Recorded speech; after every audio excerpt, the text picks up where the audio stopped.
ദോശ വേണോ? ദോശ. ഹലോ കൂട്ടുകാരെ, good morning. എന്നോട് വിശേഷം? ഇന്ന് നമുക്ക് മഴയൊക്കെ അല്ലേ, മോന്ത വന്ന് നമ്മുടെ മോന്തയ്ക്ക് അടിച്ച പോലെ ആയിപ്പോയി. എന്ത് ചെയ്യാനാ, നമ്മൾ മഴയും കാര്യങ്ങളൊക്കെ നോക്കി നമ്മുടെ കാര്യങ്ങൾ നടക്കണ്ടേ. അപ്പൊ ഇന്ന് രാവിലെ ഞങ്ങൾക്ക് ഇവിടെ ഉരുളക്കിഴങ്ങും ഉള്ളിയും ക്യാരറ്റൊക്കെ ഇട്ടൊരു സ്റ്റൂ ആട്ടോ രാവിലെ ഉണ്ടാക്കിയത്. അപ്പൊ അതിനുവേണ്ടി രാവിലെ തന്നെ കുക്കറിലൊക്കെ വെച്ച് മഴയൊന്നും നോക്കിയില്ല, എണീറ്റ് ചെയ്തല്ലേ പറ്റുള്ളൂ. അപ്പൊ പിന്നെ നമുക്ക് ദോശയാണ് രാവിലെ എന്നിട്ടാ. അപ്പൊ ദോശയ്ക്ക് വേണ്ടി ഇന്നലെ രാത്രി ഞാൻ സത്യം പറഞ്ഞ അരി അരയ്ക്കാൻ മറന്നുകൊണ്ട് 10 മണിക്ക് ആവാനായപ്പോൾ അരി അരിച്ച് വെച്ചേട്ടോ. എനിക്ക് ഭയങ്കര ടെൻഷനായിരുന്നു, പുളിക്ക് ഒന്നാമത് തണുപ്പല്ലേ, മഴയൊക്കെ അല്ലേ, അപ്പൊ പുളിക്കൊന്ന് ഭയങ്കര ടെൻഷനായിരുന്നു. ബട്ട് നേരം വെളുത്തത്തേക്കും പുളിച്ചു, നല്ലോണം പുളിച്ച് വക്കോളെത്തിട്ടോ. എല്ലാ പ്രാവശ്യം ഞാൻ മാവ് കലക്കിക്കുമ്പോഴത്തേക്കും നിറഞ്ഞ് പൊന്തി പോകാറാണ് പതിവ്. ഈ പ്രാവശ്യം മഴയായിട്ടാണ് തോന്നുന്നത് കറക്റ്റ് ഭാഗത്തിന് എന്തായാലും അത് പൊന്തി പോവാതെയൊക്കെ കറക്റ്റ് വക്കോളം എത്തി കിട്ടിയിട്ടോ.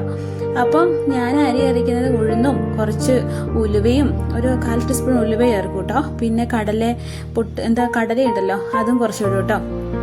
അപ്പം ഈ ഉലുവ ഇട്ട് കഴിഞ്ഞാൽ നല്ലൊരു മണമാണ്. എണ്ണ ഇങ്ങനെ തൂത്തിട്ട് ഇങ്ങനെ കുടഞ്ഞു കൊടുക്കുമ്പോൾ ആ എണ്ണ കിടന്ന് മുരിഞ്ഞു വരുമ്പോൾ നല്ലൊരു മണം കേട്ടോ. ദോശയ്ക്ക് ഇതുപോലെ ശരിക്കും മുരിഞ്ഞു വരണം ഇവിടെ ഉള്ളവർക്ക് കേട്ടോ, അല്ലെങ്കിൽ ആരും ദോശയുടെ വെള്ളം നോക്കത്തില്ല കേട്ടോ.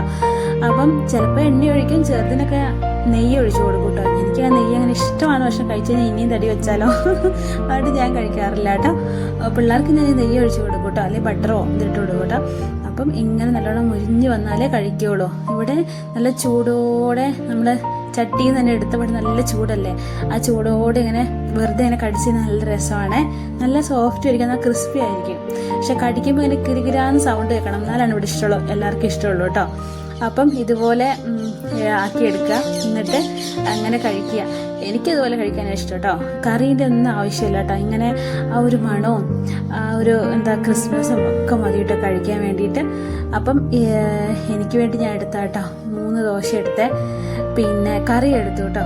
കറി നമ്മുടെ ഉള്ളി, ഉരുളക്കിഴങ്ങ്, ക്യാരറ്റൊക്കെ ഇട്ടൊരു സ്റ്റൂ. പിന്നെ ഇവിടെ നിന്ന് ചിക്കൻ കറി ഉണ്ടായിരുന്നു. പിള്ളേർക്കൊക്കെ നോൺ വെജ് ഭയങ്കര ഇഷ്ടമായിട്ടോ, എനിക്കൊന്നും അത്ര ഇഷ്ടമൊന്നുമില്ല. സ്കൂളിൽ പിള്ളേർക്ക് കൊണ്ടുപോകാൻ പറ്റില്ല, അതുകൊണ്ട് ഞാൻ രാവിലെ സ്റ്റൂ ഉണ്ടാക്കി കേട്ടോ. പിന്നെ നമ്മുടെ സ്വന്തം കട്ടൻ ചായ, ആ കട്ടൻ ചായ കിട്ടിക്കഴിഞ്ഞാൽ എന്തൊരു സമാധാനം അറിയോ. എനിക്ക് കട്ടൻ ചായ നിർബന്ധം കേട്ടോ അതിൻ്റെ കൂടെ.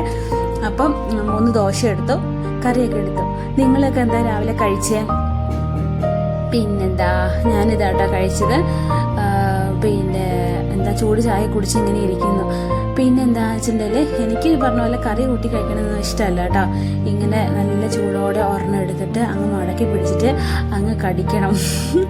അങ്ങനെ കടിച്ചിട്ടുണ്ട്. അപ്പം നല്ല രസമാണ്. അങ്ങനെ കടിച്ചപ്പോൾ ഒരെണ്ണം എടുത്ത് ഞാൻ ആദ്യം അങ്ങനെ തിന്നു കേട്ടോ, നല്ല ചൂടോടെ എടുത്ത് അങ്ങനെ കഴിച്ചേ. അപ്പം എന്താ കിറുമുറാന്ന്, പിന്നെ ഞാൻ ചറപറാന്ന് അതിനെ അങ്ങ് അകത്താക്കി. പിന്നെ ഞാൻ കേട്ടോ അടുത്താണ് കറി കൂട്ടി കഴിച്ചേട്ടോ. അപ്പം ഇങ്ങനെ എടുത്ത് കറിയിലൊക്കെ മുക്കി കഴിച്ച്. നിങ്ങൾക്ക് വേണോ? വേണമെങ്കിൽ പോരും കേട്ടോ, ഞാൻ തരാം. അടിപൊളി ദോശ വേണോ? ഇച്ചിരി കഴിച്ചോ? വേണ്ട, ഞാൻ തന്നെ കഴിക്കാം. അപ്പോൾ ഇന്ന് രാവിലെ ഇതൊക്കെയാണ് ബ്രേക്ക്ഫാസ്റ്റ് കേട്ടോ. അപ്പോൾ കൊച്ചുണ്ണി ഇന്നലെ സ്കൂളിൽ പോയിട്ടില്ല കേട്ടോ, അറിയാലോ. ഇന്ന് നേരം എടുത്തപ്പോൾ ഞാൻ വിടണ്ടെന്നൊക്കെ ഓർത്ത്, പിന്നെ എന്താ പറയുക, ലീവായി പോവുമല്ലോ എന്നൊക്കെ ഓർത്ത് ഇന്ന് അവർ രണ്ടുപേരെ സ്കൂളിൽ പറഞ്ഞു വിട്ടില്ല കേട്ടോ. ഞാൻ കഴിക്കുന്നത് എല്ലാ അമ്മമാരും അങ്ങനെ തന്നെയാണല്ലോ. പിള്ളേരുടെ പരിപാടിയെല്ലാം കഴിഞ്ഞിട്ട് അങ്ങനെയാട്ടോ കഴിച്ചത്. അപ്പം ഇന്ന് പോണ വഴിക്ക് പുള്ളിക്ക് പോകാൻ വലിയ മനസ്സൊന്നും ഉണ്ടായിരുന്നില്ല. പിന്നെ മഴയാണ്ട് എനിക്കും വിടാൻ മനസ്സുണ്ടായിരുന്നില്ല. പിന്നെ ക്ലാസ്സൊക്കെ പോകുമല്ലോ എന്ന് ഓർത്തിട്ട് പറഞ്ഞു വിട്ടു കേട്ടോ. അപ്പം നിങ്ങൾക്ക് കട്ടൻ ചായ ഇഷ്ടമാണോ? എനിക്ക് കട്ടൻ ചായ ഭയങ്കര ഇഷ്ടമാണ് കേട്ടോ. മധുരിടാതെ തന്നെ കട്ടൻ ചായ കുടിക്കാൻ ഭയങ്കര ഇഷ്ടമാണ്. അപ്പോൾ കൊച്ചുകൊണ്ട് താണ്ടെ പോണത് രംഗമാട്ടോ അത് കാണുന്നത് കണ്ടോ. കൊച്ച് മാസ്ക് ഒക്കെ ഇട്ടിട്ടാണ് പോയത് കേട്ടോ. അവന് ഭയങ്കര വിഷമം. അമ്മേ എന്നെ കണ്ടു കഴിഞ്ഞാൽ ആരും കളിയാക്കൂലേ എന്നുകൊണ്ട് മാസ്ക് ഒക്കെ ഇട്ടിട്ടാണ് പോയത്. പിന്നെ അത് മഴയൊക്കെ എല്ലാവർക്കും ചുമയൊക്കെ ആയിരിക്കുമല്ലോ, അതുകൊണ്ട് 2 പേർക്കും മാസ്ക് ഇടിച്ചു കൊടുത്തു. കുഞ്ഞുണ്ണിക്ക് ഇന്ന് കരാട്ട ഉണ്ട് കേട്ടോ. അപ്പോൾ കരാട്ടൻ്റെ യൂണിഫോം പുള്ളി ഇട്ടേക്കണം കേട്ടോ. അങ്ങനെ 2 പേരും പോയി കഴിഞ്ഞ് ഞാൻ വീട്ടിൽ വന്ന് 10 മണിയായിട്ടോ. കണ്ടോ അന്തരീക്ഷം മുഴുവൻ മഴക്കാറും മഞ്ഞും പോലെയൊക്കെ ഇങ്ങനെ മഴയാട്ടോ. എനിക്ക് എൻ്റെ ഭയങ്കര വിഷമമായി, മക്കളെ വിടേണ്ടിയിരുന്നില്ല, വീട്ടിലിരുത്തിയാൽ മതിയല്ലോ എന്ന്. അപ്പോൾ ഇന്നത്തേക്കുള്ള ഇന്നത്തെ രാവിലത്തെ വിശേഷം പിന്നെ കാണാം കേട്ടോ. Bye bye.